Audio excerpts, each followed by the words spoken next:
My wife and I have been together for 6 years and everything is good in our daily life and overall. We have an adorable child who is a year and a half old.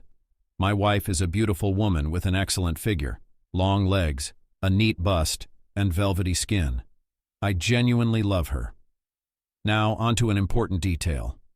My wife works in a private company, and I started to worry because she had a corporate party. All her preparations raised suspicions, especially the choice of a dress with a revealing neckline and perfume with a scent that I didn't like. She left for the corporate event, and I stayed home with our child.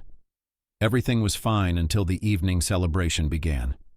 I called her, but the noise and music interfered with the conversation. She said she would be back in a couple of hours. However, by the appointed time, she didn't return, and her phone was turned off. Fear and anxiety took over me. She only returned just before New Year's, slightly intoxicated, and kissed me passionately. My attempts to find out why her phone was off were unsuccessful. I felt a strange premonition, and this unease lingered when she was absent.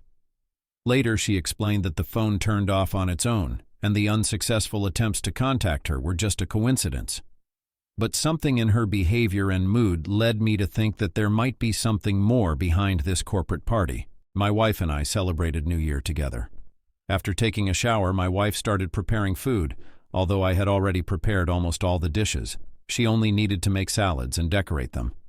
All evening I tried to find out where she had been, as she was away for only a few hours. But she always postponed the conversation for later. New Year's Eve passed in tension. My wife tried to cheer me up, talked about love, our child, and the future. She even decided to climb onto my lap and kiss me. However, I felt that all of this was staged and unnatural. She had never behaved like this before, and I felt that she was hiding something. After a few glasses of champagne, she noticeably got drunk.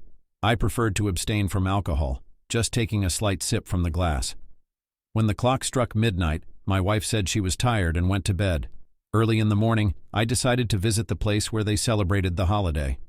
Turning off my phone, I went there and approached the head of security. It turned out that the company did indeed hold a New Year's event here, and rented not only the restaurant but also hotel rooms. She refused to provide security camera footage, citing information confidentiality.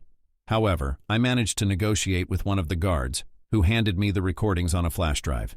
The video showed that my wife was not heavily intoxicated. She headed to the room with a man who held her by the waist. They passionately kissed in front of the entrance, and then they went inside. Throughout the night, different people entered the room, drank champagne, talked, and engaged in various activities. My wife was with one man, then another, sometimes with both at once. I witnessed intimate moments that shocked me. It was something entirely new to me, and I realized that my wife was hiding her true side from me. The last scenes on the video showed my wife and her colleague getting into a taxi on the street. I was heading home trying to catch up with the car like a fire, and found myself at home late in the evening.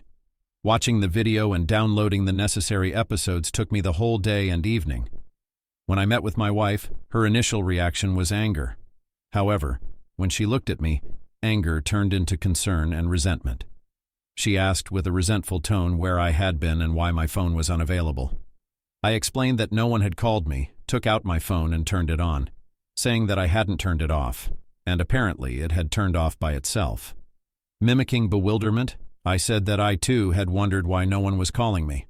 At that moment, the wife's face showed confusion and tension for the first time. I felt that she was contemplating something, so I asked her if she was willing to tell me where she had been all night and requested her to tell the truth. The wife replied that they were at a corporate event, after which they left and spent the night at her friend's place because she wasn't feeling well, and her friend brought her home. Learning this, I asked her if she was really telling the truth. The wife, with fear in her voice, assured me that it was true and that there was no reason for her to lie. Then I suggested going to her colleague to thank her for the help and, at the same time, wish her a Happy New Year.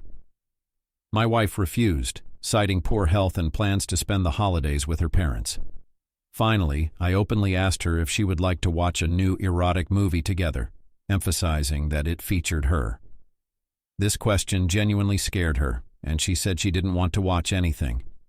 I decided to check the video myself, and upon returning, I found my wife quietly crying in the bedroom. I decisively turned on the recording and threw the laptop onto the bed where my wife was already sitting. Her voice pierced the sound of the recording. She began to sob and hesitantly narrate that she was forced, against her will. In response to the suggestion to go to the police and file a report, she categorically refused. Her speech became unclear. She claimed to have mixed things up, not understanding how it happened, insisting that it was all fictional, and that she loved me and our child.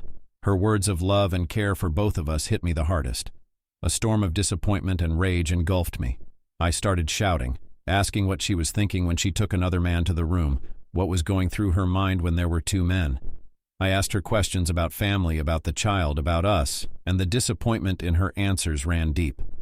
Her tears accompanied pleas for forgiveness and promises that it was a one-time incident she would never repeat.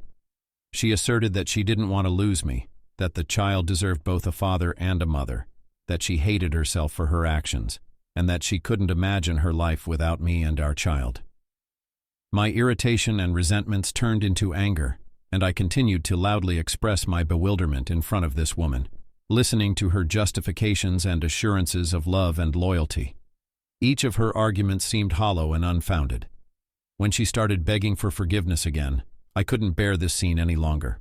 I shouted again, asking what she was thinking when she left for the corporate event, knowing she wouldn't return on time, knowing that everything was paid for. Her responses lacked clarity and sincerity, and my trust in her was undermined. Why did she deceive me from the very beginning? Who was the man she entered the room with, and who was the second one that joined them? Later, when my wife stopped crying, her face became expressionless. She confessed that she realized everything, didn't want this, but was willing to do anything to save our family. She claimed that both I and our child are very important to her, and she cannot imagine her future without me and our little one. Silently, I began packing my things into a suitcase. My wife sat in silence, staring at one point. Hysteria engulfed her again when I headed for the door. She begged me not to leave, pleaded to stay, apologized, and tried to kiss me. Her hands clung to my jacket, almost tearing it. I left, called my mom, and asked her to keep the child until the end of the holiday. I requested not to answer my wife's calls and especially not to give her the child under any circumstances. I said I would explain everything later, that I needed some time alone. I suggested my mom go to relatives with the little one. In the hotel, I ordered food and alcohol. Lying in bed in front of the working television, I immersed myself in memories, drank, snacked, and finally fell asleep in a drunken slumber. I was awakened by a call. It was my father-in-law, asking when my wife, along with her mother, and I would come. I replied that we wouldn't be able to come, simply couldn't. Returning home, I informed my wife that I was filing for divorce. I had thought it over and realized I could never forgive her. I told her to leave my apartment since it was acquired before marriage. As for the child, I planned to go to court to determine the place of residence with the father due to the mother's immoral behavior. I turned and left, got in the car, and drove away. No one stopped me. As for her two colleagues, I gathered information on them and found out both were married with children. As an act of revenge, I sent erotic films featuring them to their wives. How their disputes ended, I no longer knew, but it was of little importance to me. I had to start a new life.